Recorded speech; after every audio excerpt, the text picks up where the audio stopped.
журналистики. Один из недавних случаев – появление в эфире ток-шоу «Лицом к лицу» на канале Аль-Джазире российского политолога Натальи Нарочницкой. Одна из самых ярых участниц создания концепции русского мира, доверенное лицо Путина на выборах 2012 года, привыкшая комфортно себя чувствовать в срежиссированных эфирах федеральных телеканалов, на сей раз почувствовала себя в роли добычи. 67-летняя бывшая депутатка Госдумы согласилась на откровенный разговор с 36-летним британским журналистом Мехди Асаном. Такого позора Нарочницкая и вся кремлевская братья давно не испытывала. Вся программа длится 47 минут, но мы для вас выбрали ключевые ее моменты, демонстрирующие весьма интересные особенности мышления тех, для кого действия российской власти кажутся логическими и оправданными с точки зрения международного права.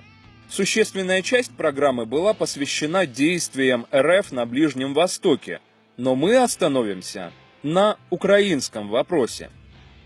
What about Ukraine? Of course we do care about Ukraine. My ancestors are from Ukraine. But there was a coup d'etat in Kiev. The constitution was dismissed. Even the mandate of president went to the Speaker of Parliament, whether under constitution it should go to the Prime Minister. The Constitutional Court was dismissed. Let's assume there was a coup d'etat. There's a division of opinion on that, of course, whether it was a coup or not. Crimea was taken by the Russians, annexed in violation of international law. Most lawyers would argue. Crimea the UN General Assembly. And, why do you think 100 countries at the UN condemned the annexation of Crimea? 100. Only 11 countries voted with Russia. Why do you think that is? Because it's politics. Politics 10 to 1. The 21st century. The politics in the 21st century. It's not because that the United Nations recognises national borders and sovereignty and says you can't just change the borders of a country. You talked about common borders. The international law, let me just finish. Okay. The international law teaches now that self-determination right is observed, but the principle of territorial integrity prevails. That's true. Only but in a case when self-determination rights are combined with so-called, it's in the textbooks of international law, when the people maintain historical, linguistic, cultural and other types of so on that basis, Crimea can be independent. With the maternal state. So you support the idea that Crimea, on this your reading of international law, Crimea had the right to leave Ukraine and be part of Russia on the basis of self-determination? I think so. Okay, so when will Russia be holding a referendum in Chechnya and in Dagestan for those places to go independent? Let them do it. You're in support of that? You're happy for Chechnya to leave the Russian Federation and become independent or join another country? They don't want it.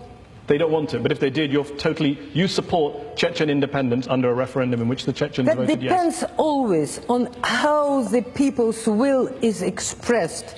If it's expressed by the bandits and gangsters and criminals, because there were no bandits or gangsters in Crimea, were there? There were no men in masks. No, you just imagine those people But on if our there screens. are teachers, students, engineers, doctors voting calmly on their, expressing their free will, it's different. So don't make, Chechnya doesn't want to leave Russia. They now are flourishing more than any others. After you bombed them for several years and killed hundreds of thousands of people, I guess not. When Crimea was annexed by Russia, you said that for the first time in 20 years of political life, you felt happy. The West had pushed Russia into a corner, you said, and finally Russia has shown its red line. I'm just wondering, is the red line now fixed in place, or is it going to move geographically into other areas, perhaps in the region? That's it? Or are we going to see some more redrawing of borders in that area? Russia has proven through 25 years that it is ready and absolutely tolerating Ukraine's, floating this and that, under only one condition that was shown and obvious, that Ukraine doesn't enter NATO. Ukraine didn't enter NATO.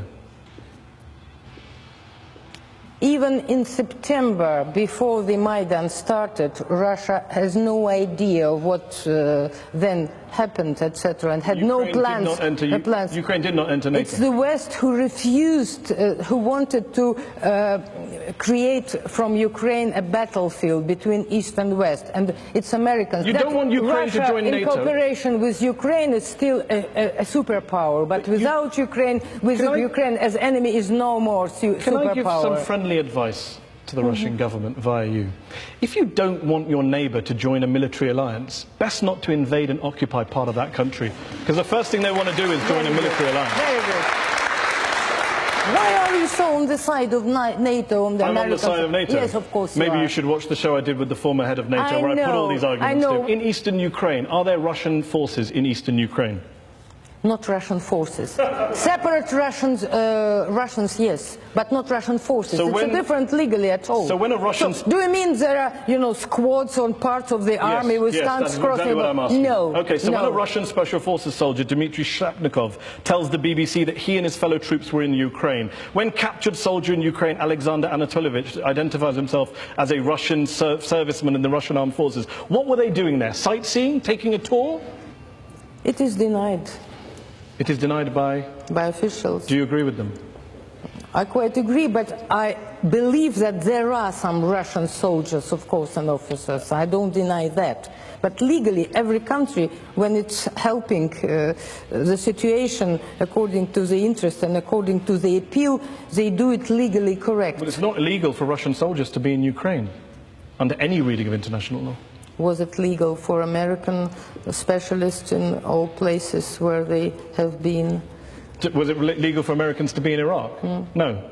Okay, good. Back to the question. Was it illegal? Is it legal for Russian forces to be in Ukraine? There are no forces.